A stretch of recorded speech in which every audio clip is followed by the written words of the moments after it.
Look, I mean, listen, I know that these cold opens are supposed to be witty and fun and supposed to be a good way to kick the show off. No jokes today. Not today. No joking around. I'm in mourning today. And, well, yeah, listen, let's just get into it. Let's roll the show open because there's no other way to get into it. Live from the Stream Center in Tampa, Florida, the home of News Channel 8, your official Bucs station. This is Bucs Bonus on WFLA Now. Welcome to the Stream Center here at WFLA, your home for the Tampa Bay Yucks. That's right, I said it. Return of the Yucks. You know, I just can't pretend anything otherwise. Your host, Garrett Phillips, as always, here with the Bucs Insider Jeff Dubrof. Jeff, you know, it's just the two of us today. Yeah. Scott and Eileen said, you know, we can't talk about it today. We can't do it. Lucky them. Yeah. And you know what? And I should have called out too. I'm surprised you didn't. No.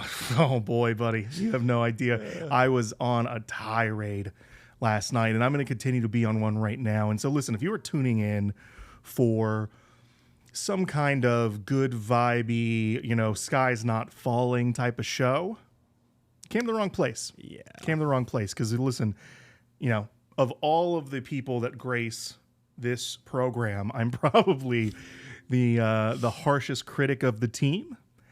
And that's going to continue. Can they continue to do things like they did last night, dropping a 14-point lead in the fourth quarter to their division rival Atlanta Falcons? One of, by the way, the teams who, if they had their first-round pick, would be picking in the top 10 of this year's draft. That's how bad the Falcons have been, starting a quarterback in Kirk Cousins who can't barely move, basically can barely walk, yet still is going to carve the team up.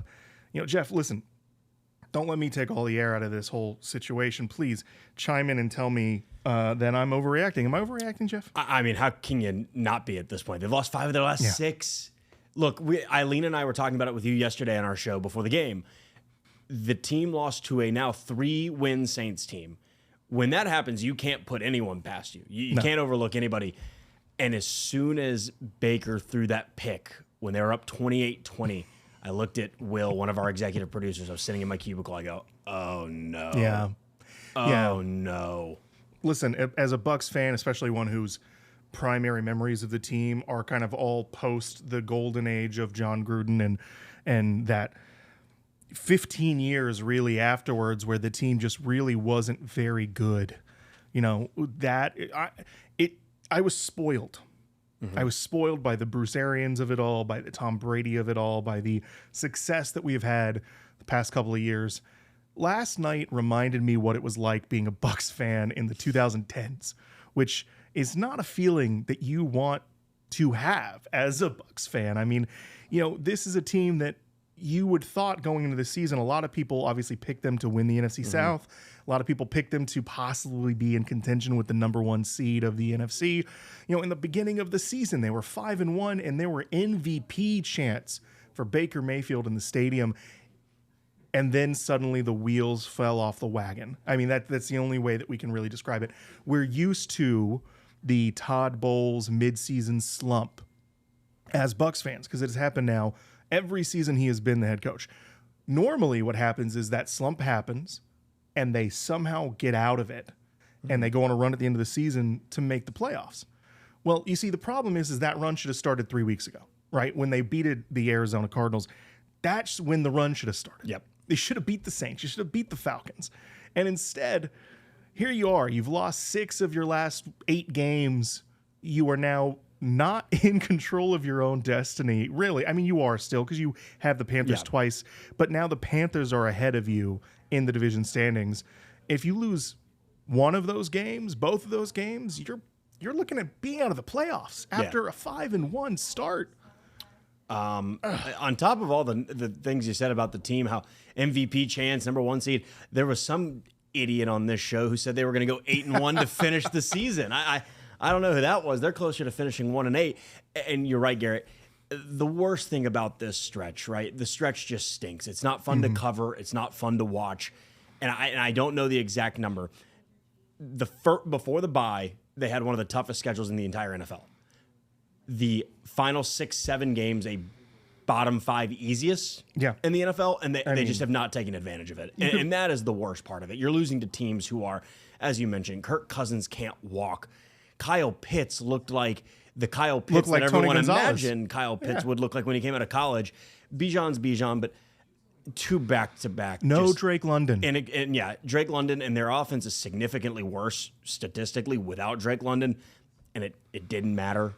3rd and 28. Right. You're able to convert in 2 plays because for whatever reason we're rushing for on a quarterback who can't run with a pass rush that, let's face it, this year has just not been up to snuff. Well, it's not just this year. I mean, let's be honest. It hasn't been up to snuff since the Super Bowl in 2020 when you had Shaq Barrett and Jason Pierre-Paul. I know they signed Jason Pierre-Paul to the practice squad. Listen, let's be real. I mean, he hasn't played in 2 years. He's not going to make a difference for this team. You know, if he does, great story. But we saw this last year with Shaq Barrett. You know, he didn't really make a difference either. And you're so right about trying to rely on a unit that just really has done nothing for you in a couple of years now. I mean, I get it. People are excited about Yaya Diaby, his rookie year, and people thought maybe Hassan Reddick was going to change things. And look, Hassan Reddick had a sack. He forced a fumble that unfortunately they didn't recover. So he had a somewhat of an impact, but it's just, in the end, it's not enough. Because on top of that, right, you have Zion McCollum getting hurt. Not that he was playing very well to begin with. Is he getting hurt? And then Kendall Vildor coming in and not being able to recognize on a 4th and 14 that you probably need to get a little bit more depth in your cover 2 look. I mean, there's so many things that we could go on and on and on about. And that's the biggest problem, right? After the game, Todd Bowles, he had some choice words, we'll say, for this team that included some words we can't say here. You can probably find them online, find his press conference. They're everywhere. Right. And so normally when a coach is doing that, I don't know about you, Jeff, in my experience, I look at that and I think he knows that he has got very little time left and he is trying his best to save a sinking ship that's halfway underwater. I think so too. He was asked this morning on his Zoom call, does he think about, job security? He said no. And of course, what's he going to say, right? He's trying a last-ditch effort for a guy who is very, very calm, cool in terms of his demeanor, especially with journalists in post-game. And for him to be like that, I think sends a message to hey, guy, we got to do something. I have to try something to get this team out of this funk because, look, it has been atrocious. Yeah. It's been absolutely atrocious. I mean, you have a 4th and 3. Let's talk about the mental mistakes. You have a 4th and 3. Zion McCollum jumps off sides on a field goal. Gives him 4 points for free. Gives him 4 points. That's right there. One of the differences in the game. Yeah. And not to mention a Falcons team last night that had 19 penalties. They were I think 6 off the record number of penalties in a game. 19 penalties. And they were able to win that game in regulation. Yeah. And Raheem Morris, they had a moment on the sideline where he looked into the camera and they caught it for NFL Network where he said something about call that one, referencing just that 19 penalties, still winning this game. I mean, there's no excuses. This man right here, Mike Evans, you saw the reaction. Him coming back, huge deal, having over 100 yards, what he looked like vintage Mike. And you saw, I think he was a perfect example of what every Bucs fan was feeling in that stadium because you watched his demeanor on the sidelines at the end of that game when the Falcons were driving, and he just looked, he looked beside himself. Yeah. And there is a video that's circulated on social media of him coming off the field and to himself, just by himself, saying, it was 3rd and 28. That we haven't even talked about that. They gave up a 14-point lead, and in the last drive of the game, they had him at 3rd and 28 and at 4th and 14, and still allows the team to convert, to get into field goal range, and to ultimately win the game. I mean, I saw a report, I don't remember which reporter it was, and I'll have to go back and look to credit them properly, but basically said something to the effect that Mike Evans and a couple of other players on the team, you would think on offense, because they were obviously on the sideline at the time, started walking to the locker room. Yeah, I read that too. Before the kick was even in the air. I mean, at that point, what can you say other than it feels like the players just kind of don't believe it anymore? It's tough. I talked with Todd Bowles today. I asked, when do you get to a point to make sure that, look, there are a lot of emotions right now. The emotions, the frustrations are running high. How do you make sure this doesn't reach a boiling point or past that where it's, okay, you've lost the locker room, and he's confident that he hasn't. He's confident that the boiling point is not there, that they're going to fix this in a positive attitude. But I look at Mike Evans, a guy who was verbally frustrated, visibly frustrated, and as you said, walked off the field before the game-winning kick had even gone in. I don't even want to know what that locker room is like, because when you start having a house divided, quote unquote, and let's face it, the offense hasn't been perfect either. It's not like they can, say we did our job, but it's tough. And what worries me is that locker room might be too far gone. Even though that Todd Bowles says, look, it hasn't reached a boiling point, we're going to get this fixed, I'm not so sure. Yeah, listen, as you said, the offense is certainly not devoid of blame here. They put up 28 points. Mm-hmm. That's enough to win most games in the NFL. But they still had a 2 series in the fourth quarter where, Baker's interception, the inability to hit that Emeka Ibuka route that seemed wide open and ready for a first down that would have possibly salted this game away. And so you're right. It's not just on the defense. It's not just on the offense. It seems like it's a combination of things. But that's not going to stop fans from saying, hey, what is the answer here and who is to blame? And I think and that's a serious question. I think that's something that we are going to discuss here when we come back after this break.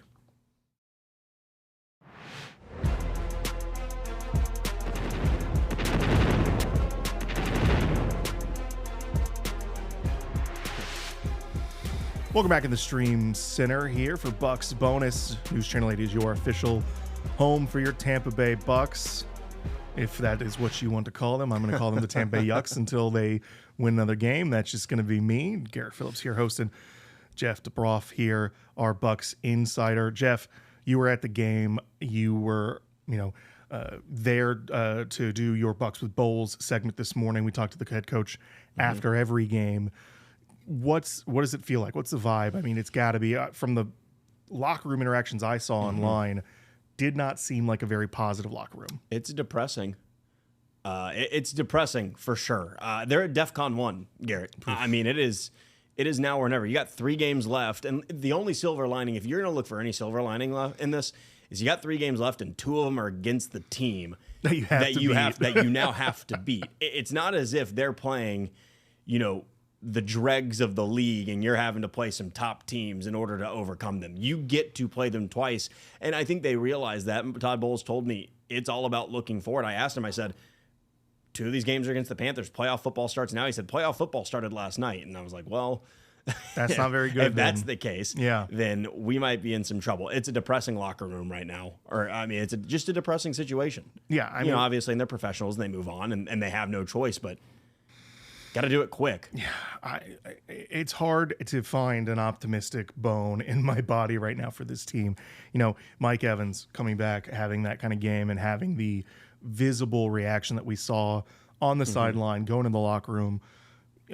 Mike, the worst part about it to me, right, as a Bucs fan, is Mike Evans obviously had that clavicle issue.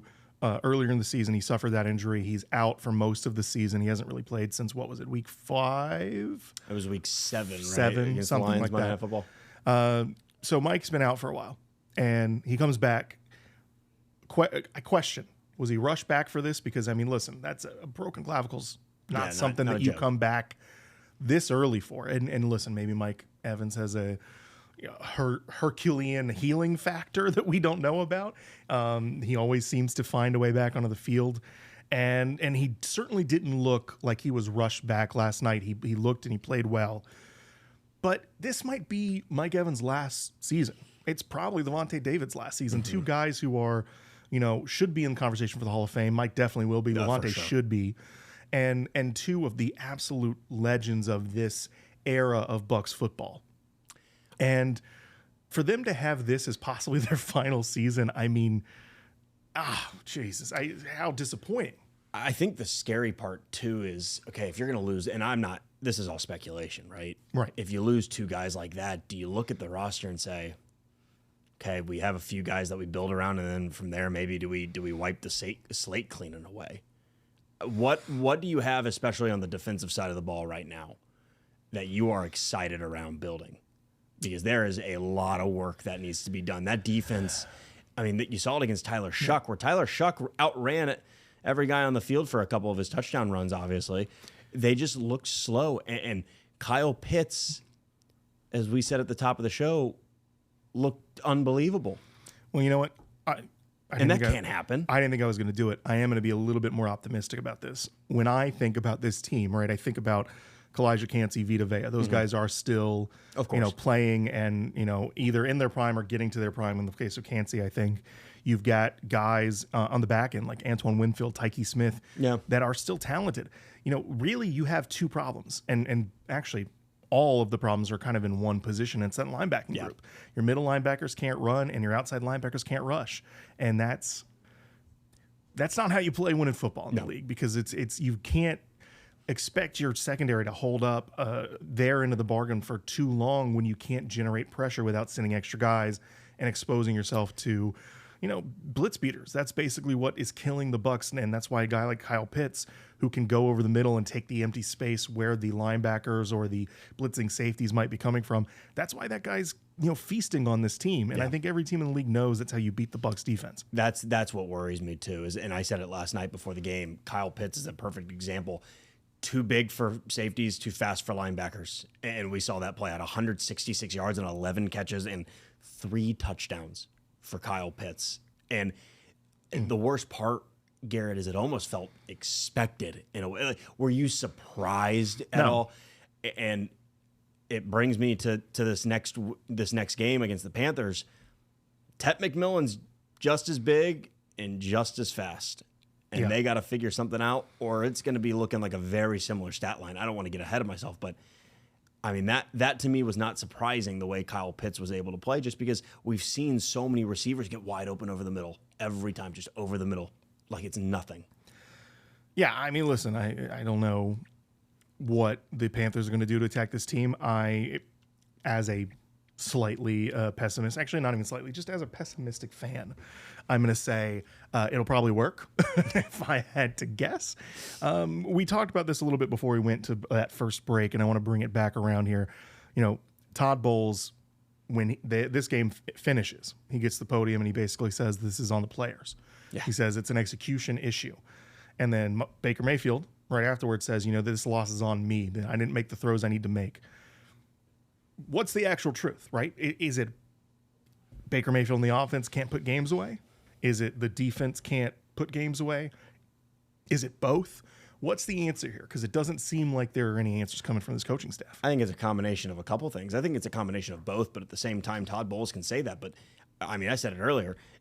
When it's 4th and 14, you're dropping into zone and you're only rushing 4 on a quarterback who can't move. And so he's able to sit there in the pocket all day and diagnose what has been as we have said, a subpar Buccaneer secondary. So sure, maybe the Bucs players aren't executing the game plan that defense wants. I'm just speaking defensively, but why even call those plays to put that in that situation to begin with?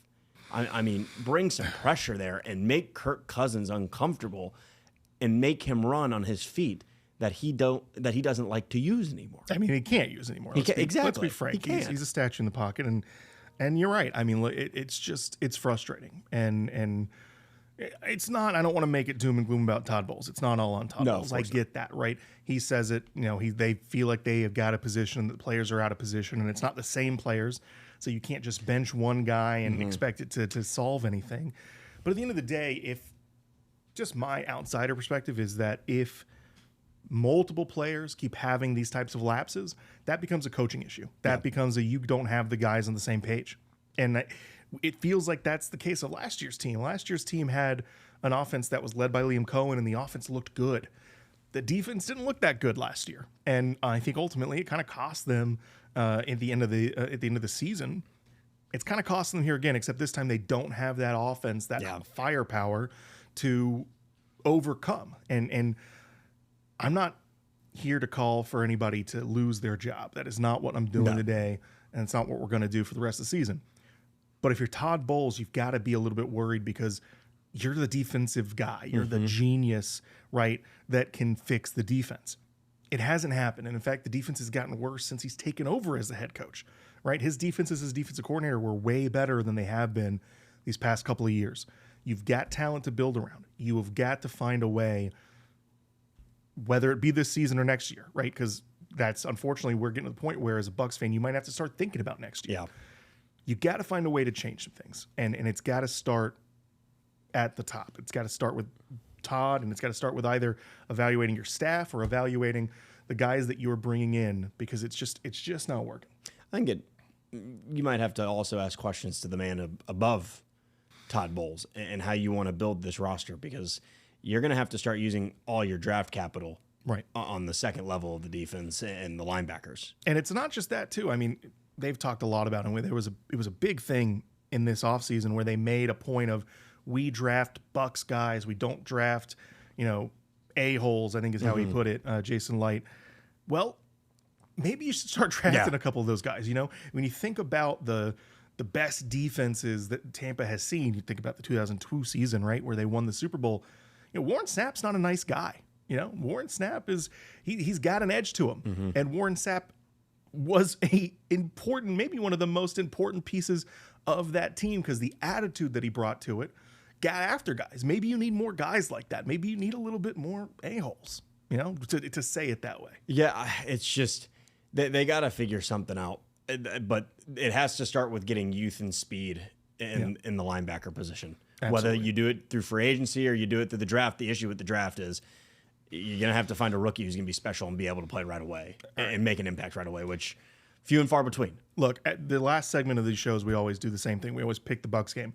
Bucs game's in the rearview mirror to this week. So instead, I'm just going to do it. I'm going to make you pick the division, right? And because let's be real, that's what's going to happen these next 3 games. So when we come back, we're going to tell you who's winning this division. And unfortunately, I don't know that we're going to be all that positive here on Bucs Bonus.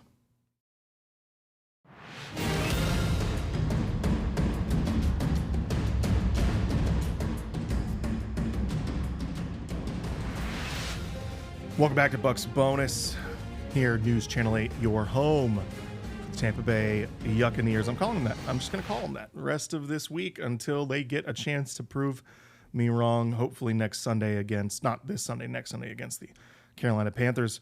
Garrett Phillips here for Bucs Insider Jeff Dubrof. Jeff, we don't have a game to pick. It's already happened, and we already know it's a loss. I was wrong again. Right. Next week, we're going to pick the Panthers-Bucs.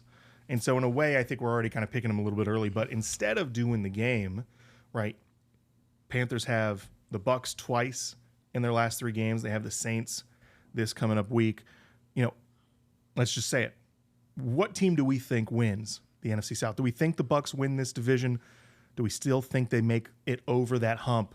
Or do we think this is Carolina's division this year? I just can't quit these guys. Oh, Jesus. Here's where I stand with it, though. Is I look at that Panthers team, and I compare it to the Bucs. I just think there's so much more talent on paper, especially offensively with the Bucs. They are, but they're not playing like it. But they're just not playing like it. And it's hard to say that I think the Bucs can do anything after coming off back-to-back losses against what was then 2-10 Saints and the 4-9 Atlanta Falcons. You're still going Bucs. I'm going to go with the Bucs, though. I really do. I think the talent is there. And this Panthers team is wildly inconsistent. Jeff, man, listen. And look, they're 1-5 since I got love here. You, love the work you're doing. But since you've gotten here, every pick you have had has been pro Bucs, and it has not gone their way. So I know. This is the final straw. If the Bucs lose the division, it's really your fault. I'm just putting it on you now. I got to be honest about it. I think Panthers win this thing. And, and I think that there's going to be a lot of long and hard discussions being had at One Buck Place in this offseason about what to do, not only with this staff, but at this roster. And I hate to be the Debbie Downer about it, but hey, maybe I'm wrong. Maybe, Jeff, the optimism in you proves us wrong in the end. And I hope so. Let's hope that's what it is. I hate to end an episode on such a down note. I know. But what can you do? there's nothing. Look, hey, silver lining, Mike Evans looked great. That's true. And hopefully, Chris Godwin looked pretty good. And the offense had some moments, and maybe they're able to piece it together for a few games and get to the playoffs and maybe host the Seahawks, a team that you beat. You heard it here first. Jeff Dubrof no. still somehow has hope, even if I do not. Thank you all for joining us here in the Stream Center. For Jeff Dubrof, our Bucs Insider, I'm Garrett Phillips. Thank you for watching this episode of Bucs Bonus.